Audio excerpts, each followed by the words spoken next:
Welcome to Keep On Living. I'm David Knight, and we're going to continue with the Stepping Stone series.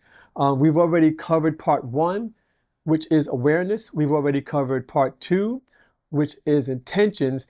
And now we're moving into part three, our beliefs. And that's kind of really important, okay? Our belief systems are really important. But before I jump into that, one, let me slow the hell down a minute, all right? So I can focus and really kind of do this a little slower, so everybody hears what I'm saying, and I'm moving a little slower. I'm regulating my nervous system. I'm calming down my vagus nerve, all that kind of stuff. Let me pump the brakes. Okay, so let's go back to the top for a minute to part one. Part one was awareness. Awareness is super duper duper important. And the reason why it's so important, because if you don't know, if you are unaware of where you are, then you don't know.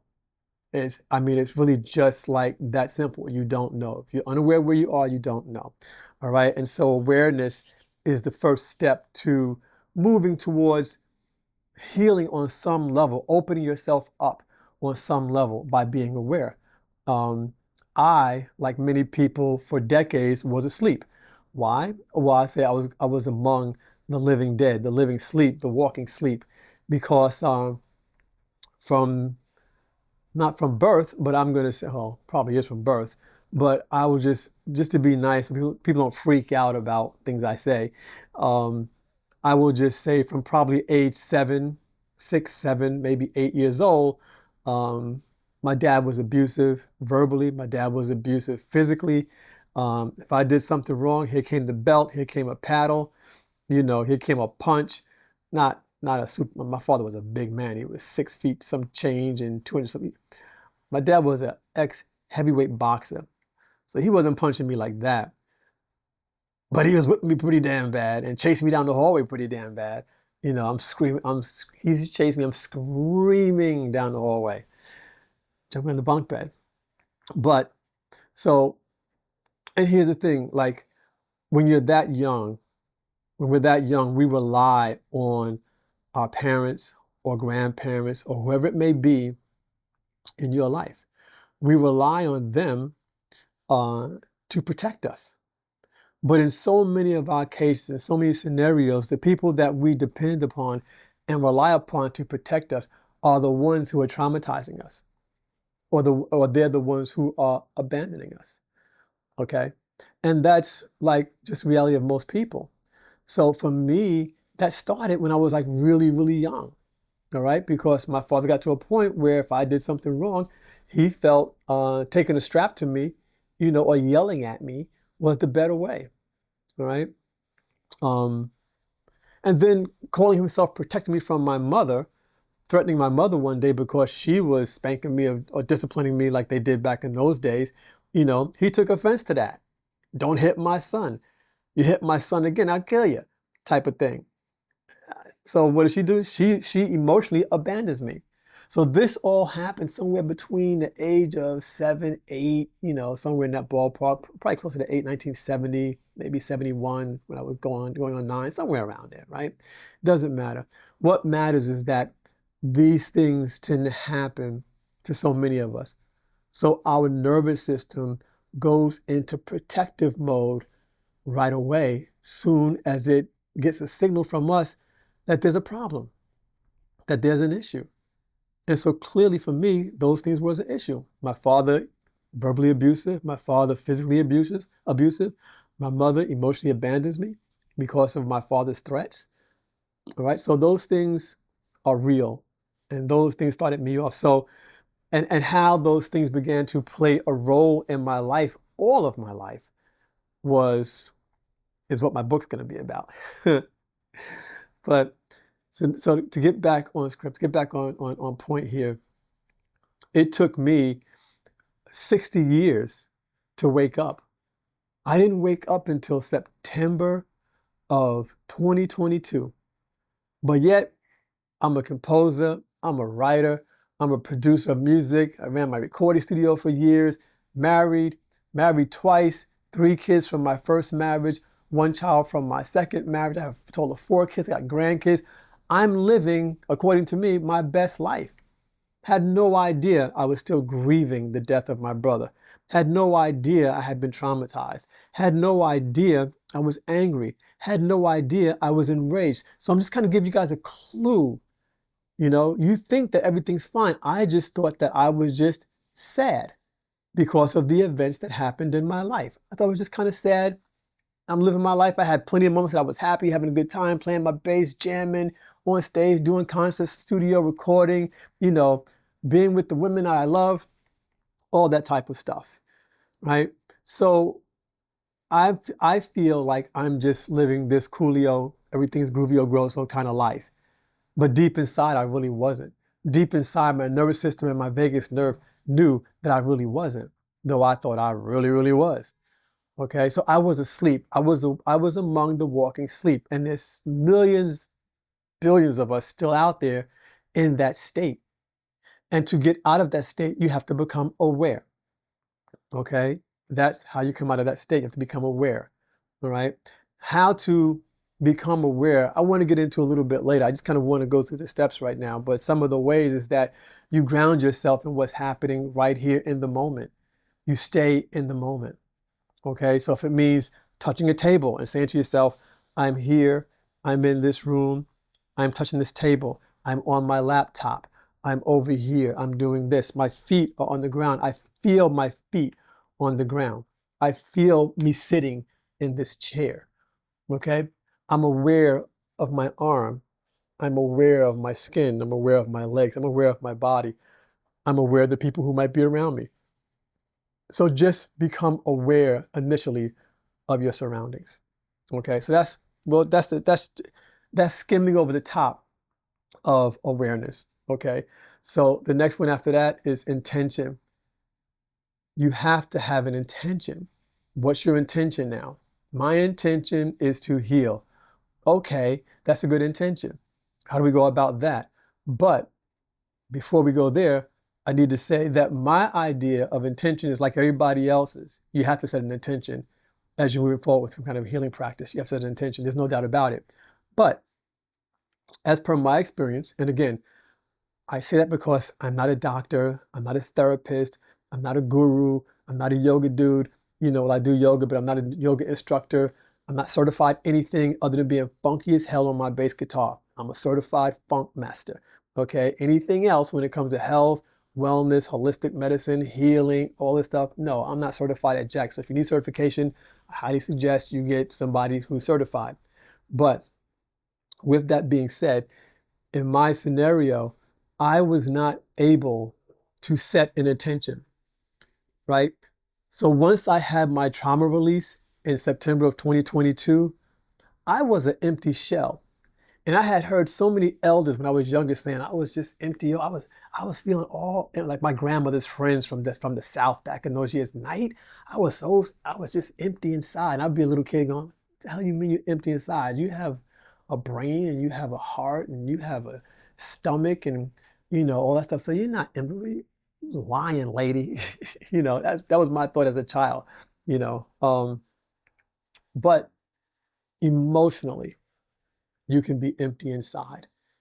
And I wasn't aware of that. So when that trauma release happened to me that day in September, man, it ripped so much out of me that for 6 months later, longer than that because it happened in September, I didn't start feeling like I was character and personality, stuff like that again, probably until about May or June of 2023. Okay, so during that period of time, September through May of June, from September 22nd, 2022 to May, June of 2023, I was so hollow inside, I didn't have the ability and or the desire to set an intention. Because once you set an intention, the next thing is like, yo, you got to start moving and start doing some work.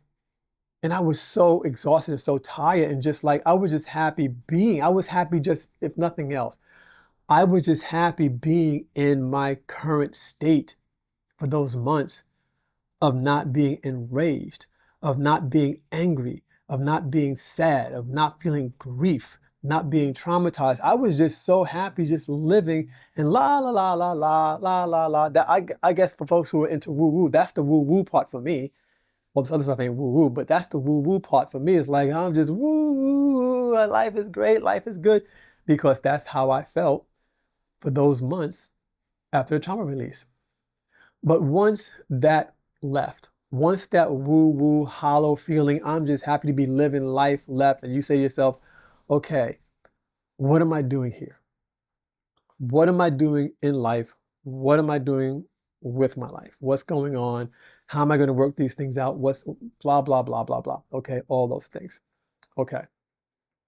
That's when, to me, the non-certified dude, that's when you actually set an intention.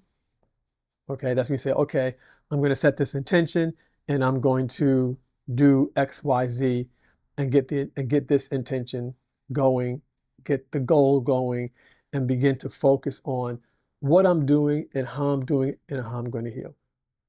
Okay, so that's intention. So we got awareness, we have intention, and then we also have beliefs, which is now. So part 3 is beliefs. All right, so let's talk about beliefs and belief systems and all kind of things, because beliefs are really important. Like, to me, it's hard to imagine life without nothing to believe in. Like, some folks struggle to figure out why we're even here on the planet. Like, what do I believe on the planet? Like, are we really here? We're not here? You know, I don't struggle with that too much. I love life. I love being here. It's all good. But what do we believe about life? What do we believe about being here? What do we believe about our bodies? And what do we believe in general? Because belief shapes how we live. What we believe in shapes how we live. And I know, this is, to me, old school stuff. All right. We all know that. We know our beliefs / perceptions shape our lives, shape how we live and how we live our lives. Okay. But let's talk about beliefs in another way, not in a spiritual or religious sense, but in how they connect to healing, because that's important. All right. What are your beliefs when it comes to healing and how you heal? All right. Let's jump ship for a minute and let's go to the medical system. So do you believe that the medical system, conventional medicine, will heal you or not? Or do you believe that holistic healing, alternative healing will heal you or not? My belief is I don't believe that the medical system, conventional medicine, allopathic medicine, can heal me. I think it will put a Band-Aid on it, and that's, I don't want to go deep into that, but for me, my belief is that the medical system is really best used for emergencies. And that's what I believe. I believe when it comes to healing, the alternative, which I'm not really fond about that word, but the alternative route, the holistic healing route, what we eat, how we sleep, staying hydrated, those things are the things to me that actually heal the body. The body is designed to heal itself. The body knows how to heal itself. It totally knows how. It was designed that way millions of years ago. Okay? Hasn't changed a hell of a whole lot. We're living in these ancient bodies in modern times that our ancient brains created all this modern high-tech technology that the creator of the technology, our brain, can't even keep up with what it created. Think about that for a minute. Our ancient million some odd year old brain has created technology, the internet, devices, video, audio, all these things that it itself, that the creator can't keep up with. Earth didn't do that. The earth didn't make nature and stuff that it can't keep up with. It can, but we can't. All right. So what's your belief on stuff like that? So I want to tell you a little story about one of my beliefs when it comes to, and how deeply I feel about beliefs and how beliefs really affect our lives and really affected my life one day. So let's go back to June 3rd of 2018. My daughter Rhea, it was her 30th birthday, June 3rd was her 30th birthday. She had gone on a trip down to the Caribbean. I forgot what island she went to, but she went down to the Caribbean. And she called me that morning, hey, Dad, I'm down here. I'm doing great. Look at these pictures. Look at these videos. I'm having the time of my life. Life is good, Dad. I'm 30 and life is good. Okay, cool. We talked on the phone. I ran my mouth with my daughter. She doesn't talk much, but when she gets on the phone with me, she runs her mouth. But I run my mouth all the time. We talked about everything under the sun, laughing, catching up. She sent pictures, videos, like I said, all that kind of stuff. Meanwhile, and in between while, here we go. My left testicle. That's right, you heard me. My left nut, if you want to keep it street. My left testicle began feeling funny during that conversation. I never mentioned it to my daughter because to me, it was a sensation that I always felt mostly in my left testicle since I was a child. Warm, just getting warm, right? I'm like, I'll say it now, inflamed, right? Didn't know it back then when I was a child, but it's inflamed. Don't know why, didn't know why on June 3rd, 2018, on the phone talking to my daughter. Everything is fine, but I am noticing that my body is sending me a signal of warning, warning, warning. Something's up with the left testicle. All right, cool. So we keep talking. I ignore it. We keep talking. And we say our goodbyes. And I get up and I walk into one of our walk-in closets here that we keep a lot of stuff in. And I keep a lot of gear, cables, wiring, and doodads and devices in this room for my studio. I had deemed this particular Saturday a tech day for me, where I go in my studio and I might rewire things and configure software and test out stuff so when I go back in the studio, you know, I'm working, my workflow is moving really good, right? So I'm doing cool with all of this and it's great. But while I'm in that little room, pulling out my cables and all this kind of stuff, I'm still noticing these signals from my left testicle, from my left nut. Like, what the hell? All right. So it reminded me of when I was a child, this would happen. And, you know, as a child, you don't care. You don't give a darn. You just do you. You do what you got to do. And so I would just shake. I would shake and just shake and shake and shake until it stopped. And my little brother and I, we used to do this thing, like we would take baths and showers again. We were really young and we got the shower and we just shake, you know, doing little boy, little kid, little kid stuff. That's just his memory. He's gone now, so that's just a memory that I remember of my little brother. How innocent we were, just playing little silly body games and just watch splish splash back and forth. Oh, crazy stuff. But we had so much crazy fun back then. But I would always shake, as I would say, the penile. I would shake it just to, when I felt that back then, to make it stop. Okay. So I did that now, 55, going 56 years old. Hey, you know, this was happening back then, happened when I was in my teens, you know, do what I do. Let me shake it out. And I shake the penile a little bit and shake it all back, shake the jewels back and forth, and it would stop within seconds. June 3rd, 2018, I'm shaking the jewels back and forth, ain't stopping.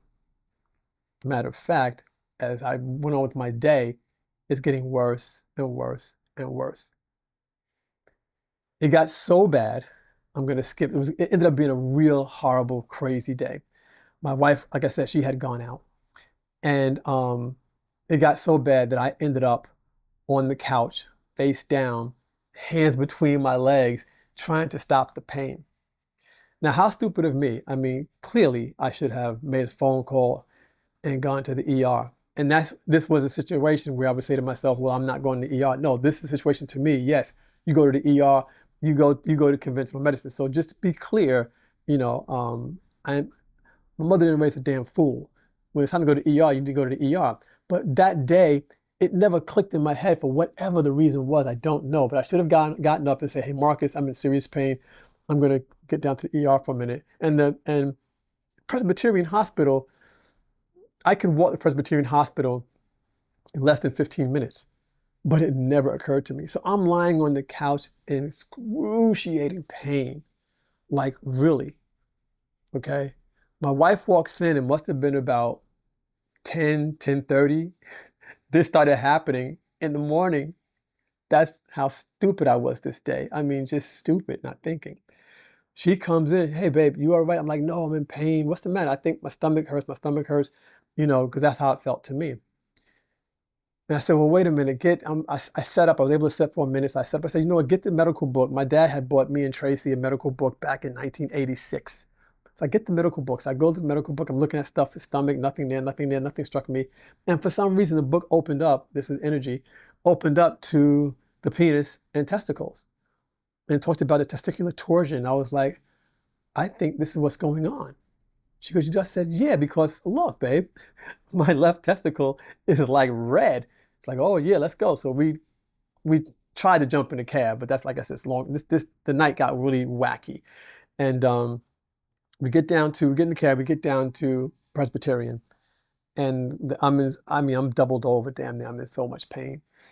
And they put me in a wheelchair, bring me to the back, give me some painkillers to kill the pain and stuff like that. And it worked a little bit. It worked enough where I could talk and have a conversation, but I was still in serious pain. But comfortable, crazy pain, if there's such thing, right?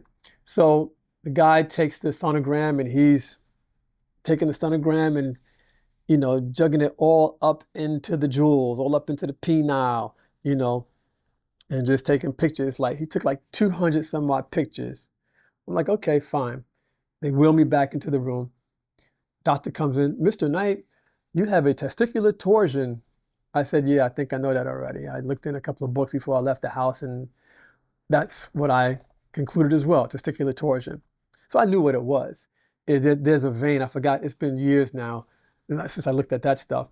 But there's a vein or a tube or whatever that attaches to each testicle. I forgot where it's actually coming from, honestly, but it attaches to each testicle, and those veins send oxygen, minerals, nutrients, vitamins, all that kind of stuff into the testicle so they can do their hormonal stuff that they need to do to keep hormones regulated, I guess, with the thyroid gland and adrenal glands and everything that has to do with pituitary and the hormonal system in the body, okay? Along with making semen, sperm, stuff like that, so folks of us humans can reproduce. All right, no problem. But the vein that does that goes there. In my left testicle, it was tied in knots. So, of course, the doctor goes, we have to get in and perform surgery and untangle the knot going to that testicle.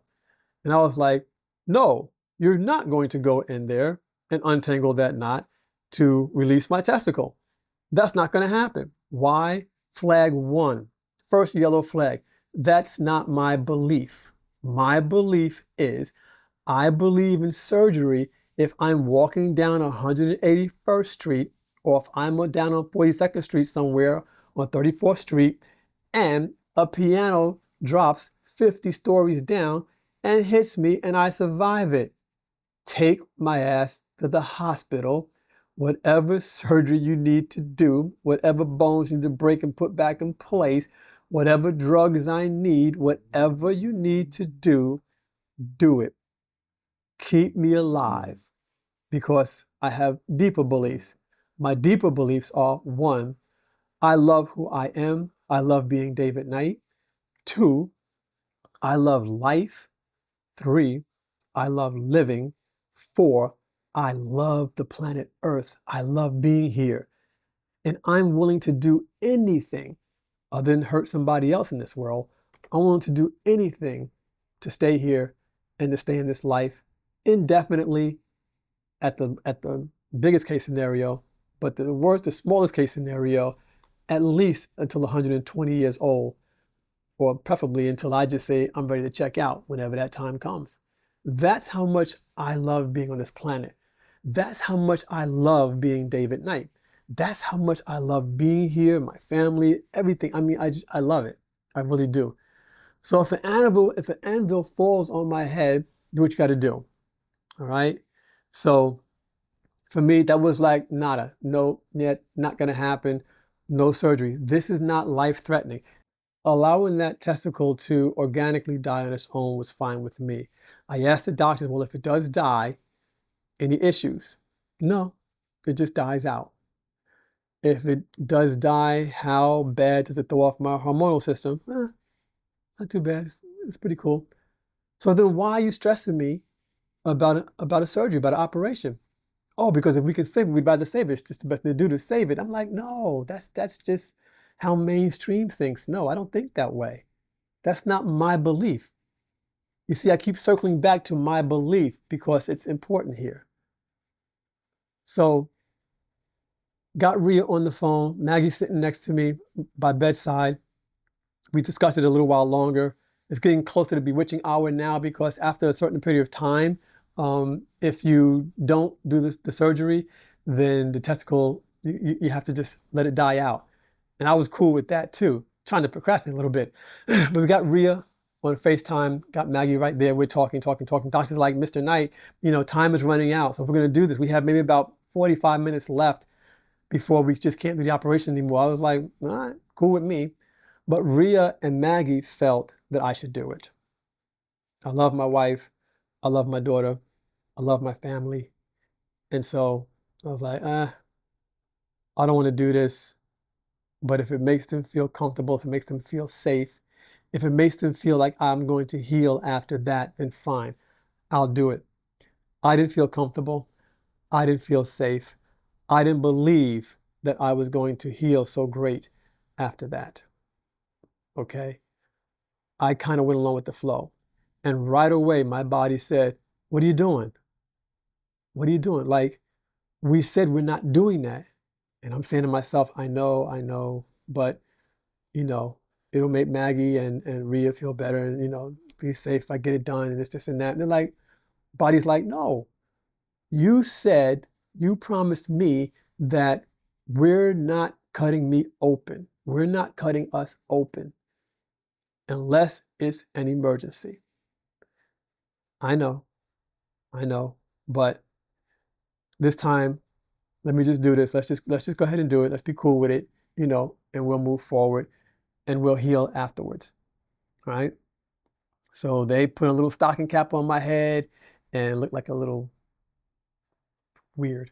But a little stocking cap on my head, took all my clothes off, and covered me up with a blue blanket type thing and wheeled me back into the room. And I'm like, yo, I don't want to do this because, well, one of my beliefs are I don't trust doctors when it comes to anesthesia. Putting me under deep enough where I don't feel anything, that bothers me. Putting me under so deep, you can't pull me out. I control this life. I control when I die, not an anesthesiologist. I control when I die. If I screw up with my life and I transition for my screw up, I'm cool with that.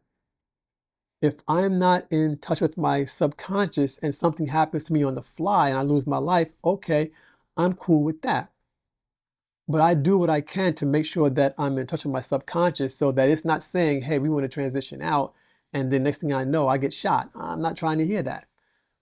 Or an anesthesiologist puts me under so far, I don't come back up out of it.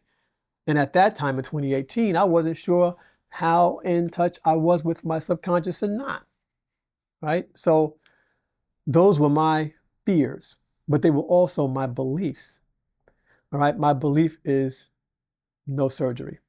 No medications, no drugs, no poisons unless needed. As soon as I made the decision to go ahead with it, my body protested right away. Right away. Okay. So they get me in there, they put me under, I think it was 3 hours. They pull me back out and I just happened to wake up and Maggie's right there. I'm like, oh, it's done. She's like, yeah, it's done. I'm like, oh, how long in there? It's like, oh, about 2.5, 3 hours. Wow, it took that long. For me, it was like I went under, I came back and boom. Oh, okay, here I am. So I stay in the hospital overnight. I walk home. Well, we take a cab home the next day. The week goes by. That following Saturday, I go down we get together with Rhea and my oldest granddaughter, Lila, and we go to a whole day Maggie had planned for us to go and take pictures for Ria's 30th birthday. She was out of town that previous weekend, as you know, and we go to get some pictures taken with confetti and all kind of colors and crazy fun stuff. And then after that, we're going to go to this awesome, awesome Indian restaurant in downtown Manhattan. All right, fine. Day's going great. Day's going good. We're down there. Everything is going beautiful. Get to the restaurant. We all order our food. I order one of my favorite foods, which I don't remember now because I have so many lovely Indian dishes that I just love tremendously. Don't remember. And I'm eating. And as I'm eating, I'm feeling like my throat swelling, pressure coming up from my stomach to my esophagus to back of my throat. I'm feeling my tonsils swell and start, pulsing a little bit. I'm feeling some kind of buildup behind. If you go to the roof of your mouth, to the soft tissue in the back of your mouth, right behind it, I guess that's right below your nose, I began feeling like getting kind of puffy. So breathing became a problem. Heart is pounding like crazy. I went to eat some food, almost choked. Couldn't swallow anything. Major level 10 being the worst, level 10 panic attack. What do? I grab the table, hold on for dear life. Ria goes, "What's the matter, Daddy? What's the matter?" Meg's like, "Baby, you okay?" They go into a panic. I'm panicked. Marcus is like in freeze mode. He don't know what to do, because he was like 13, maybe 12, 13 years old, somewhere in that ballpark. So he doesn't know what to do. I'm like, give me a minute. And things began to calm down. But for the rest of that time eating that meal in the restaurant, swallowing was a problem, was a big problem, okay? That was my body reacting to the trauma.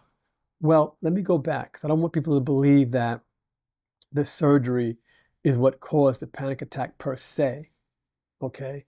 The surgery is what amped it up, all right? But because of my childhood trauma and my traumas in my adult life, for the first 30 plus years of my life, I was already having high anxiety and panic and stuff like that going on.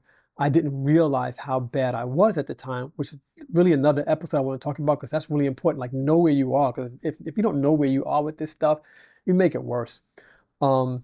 So it wasn't the operation that struck the panic attack per se, but it was the operation, in my opinion, in my non-expert opinion, that threw me off the ledge with panic, PTSD, and stuff like that. It really threw me off the ledge, because when you open the body, when you slice into the body, you're traumatizing your physical body. That's a trauma. I had already been traumatized so many times in my life. That was a major trauma. Cutting open my scrotum to get to that testicle, untie the knot, sew it all back together again, staple the vein to the inside of my scrotum, which I told them don't do, but they did it anyway, okay? Not cool.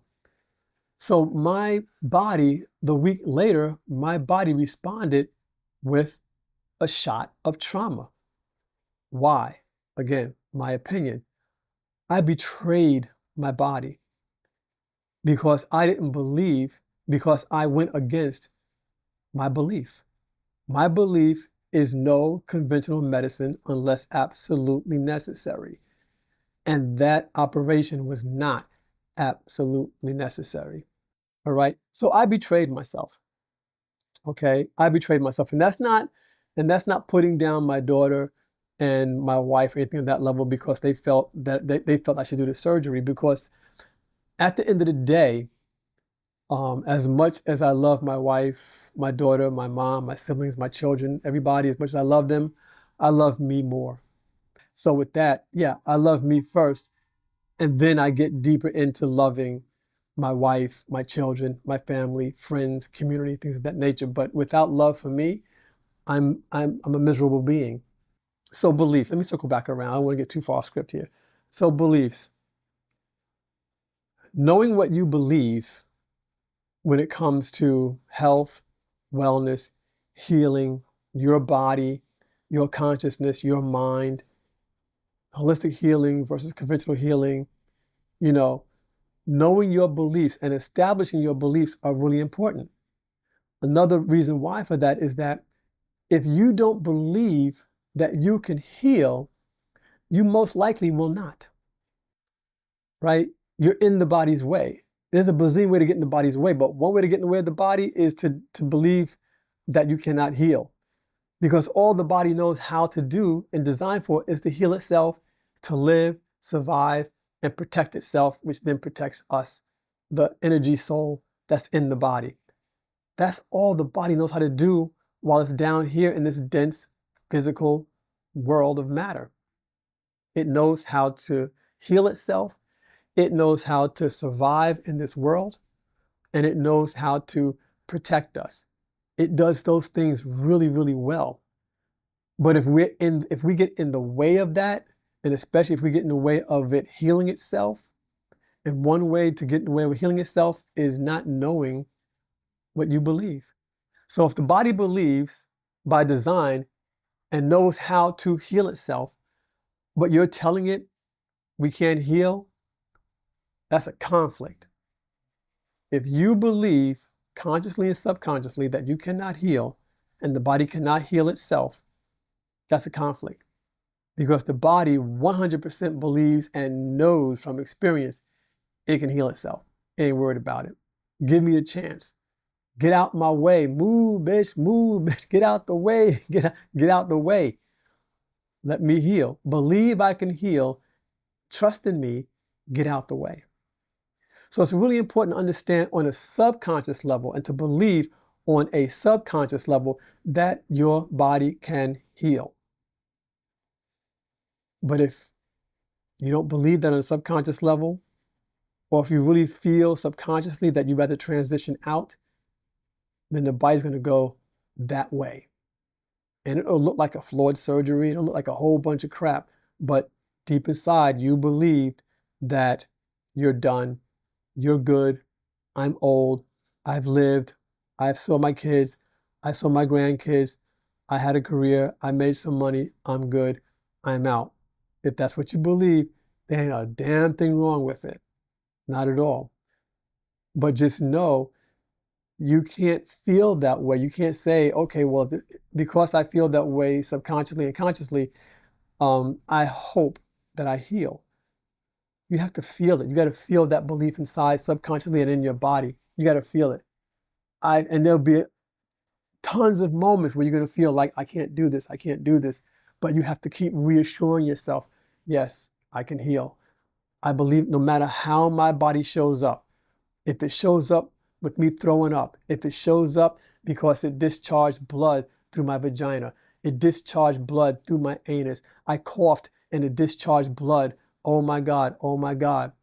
Even in situations like that, you have to believe that your body knows what it's doing and it knows how to heal. Oh my God, I just urinated blood. I did that. But I still said to myself, body's healing. It's giving me a signal. Something's wrong. Let me deal with it. Let me deal with it, find out what's going on. Why am I urinating blood? Let me deal with it, find out what's going on, and see what I can do to heal this. Let me go get a quote unquote diagnosis and see what's going on. Can I heal can this be healed alternatively, or is this an emergency situation where I need to consider conventional medicine for a period of time till I can stabilize myself and get myself back together again? But throughout that whole process, as scared as I was throughout that whole process, I still believed because I exercised that muscle. I still believed that my body was healing itself. I still believe that. Lucky for me, it turned out to be a urinary tract infection, but that goes back to another long story, which I'm going to tell that story because you need to hear that story. But it was a urinary tract infection. Went to the bathroom and urinated a whole bunch of blood. I was like, okay, that's not good, Dave. Let's go to the ER. But you have to believe in your body. You got to talk to your body like you would talk to a child. I love you. I'm here for you. I'm protecting you. Let me know what you need. I'm here for your needs. You got to talk to your body like that. So, belief. You really have to believe that um, your body can heal. You have to believe in yourself. And as much as possible, don't break those beliefs. Like, don't break those beliefs, because those beliefs, when you break those beliefs, that's when I would say, to use a strong word, that's when you betray your body. So that's what beliefs are all about. That's where your beliefs really, really lie. The belief, that's the fuel, the inner knowing that you can and will do it no matter what. Okay? And we sometimes have to really, really exercise that muscle. We have to really sometimes exercise that belief muscle.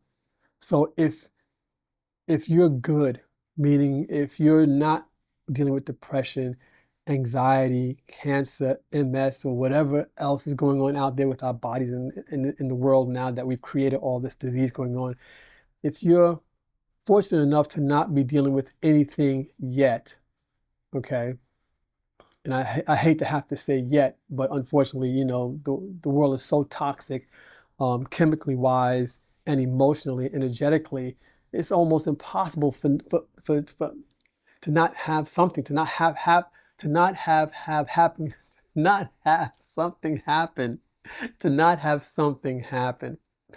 I like that. That was fun. I couldn't get that one out to save my life. Like I said, it's not enough to just say, I believe. You got to feel it. You got to know it. You got to live it. And if you don't, then you fight like hell to figure it all out, because belief is everything. The only thing stronger than the belief is your energy. Because remember, we are spiritual beings having a physical experience here in the dense matter planet Earth that we're on. And these are the bodies that are used to experience this planet. All right. So think about that. Think about your awareness. Think about your belief systems. Think about intention. Think about all those things. And we're going to now move into actions. It's going to be the fourth and final episode of the series, going to be actions. Because without your belief, actions don't mean jack. All these things line up back to back. So we're going to talk about actions next time. Thank you for joining this episode, this belief episode. I appreciate you being here so very much. Feel free to leave a comment on the website, keeponlivin.org. Check out all the other stuff that I have up at the website as well. It's constantly growing. The show is new, so I'm putting new stuff in here and there and all that kind of fun stuff. So go to the website, check it out, leave a comment. Also, if you think you want to check out my music page or my music website is davidknightcomposed.com. Check out my music there. Got more music coming up, not only pop, funk, R&B music, but also meditation music, yoga music, relax, chill music, lay back and just let the body get the vibes of music. So go there as well. There is at the keeponliving.org website, there is cool out music, meditation music, yoga music, exhale is there, and just go and check it out. There's not a ton there yet because I'm still working on all this stuff, and right now I'm still kind of a one-man show, but moving it into a 2 or 3-man show as we move forward. I'm happy about that. Also, feel free to email me if you have any questions. Let me say again, not a doctor, not a therapist, not a coach, none of that kind of stuff, but I can share with you my thoughts, my opinions, what I would do in a certain situation, what I may not do in a certain situation. I'm not the authority on this stuff by any stretch of the imagination. I just want to share my experiences, resources that I've gathered over the past almost 20 years now of being in the health, wellness, holistic kind of circle. And so feel free to email me, david@keeponlivin.org. And that's not living, it's live in, like we live in this, right? David, Livin, david@keeponlivin.org. Feel free to email me, ask me a question, ask me if I have a a resource for something that you've been searching and maybe you've come up with nothing. I may have a resource for you. I may have some information for you, a book, a website, a person, a therapist, a professional. I don't know. So feel free to email me that information if you want to and let me know. Or if you just want to talk, have some conversation, I really would love to get into deep conversations with people as we move forward as well. So email me there and just maybe share your story. If you want me to share your story in an episode, I'd love to do that as well. If not, it can be just emails back and forth, like pen pal email back and forth, and we can just talk about things, because I find the more I teach and the more I share my stories and stuff, the more I learn as well. And if you have a resource or information that you think may help me or may help the audience, please email me, share that too. I'd love to have it. I can also be reached on Facebook. Keep on Living, Facebook on Keep on Living. Just search Keep on Living on Facebook. I'll pop up. As well as my music, just search David Knight Composed on Facebook. I'll pop up. I have about 12,000 fans for my music on Facebook. So I'm doing a little bit of something right, even though I've kind of abandoned them just a little bit because I've been working on the podcast here and getting this up and running. But as I level out and settle in on Keep on Living, I will be jumping more and more and more back into my music and stuff, and writing and composing more stuff and putting more stuff out there as well. Of course, Keep on Living. YouTube is there if you want to watch the video of it, and if you're into the audio of it, again, Spotify, iTunes, Audible, all those type of things. All right, so as my grandmother would say, keep on living. Night out.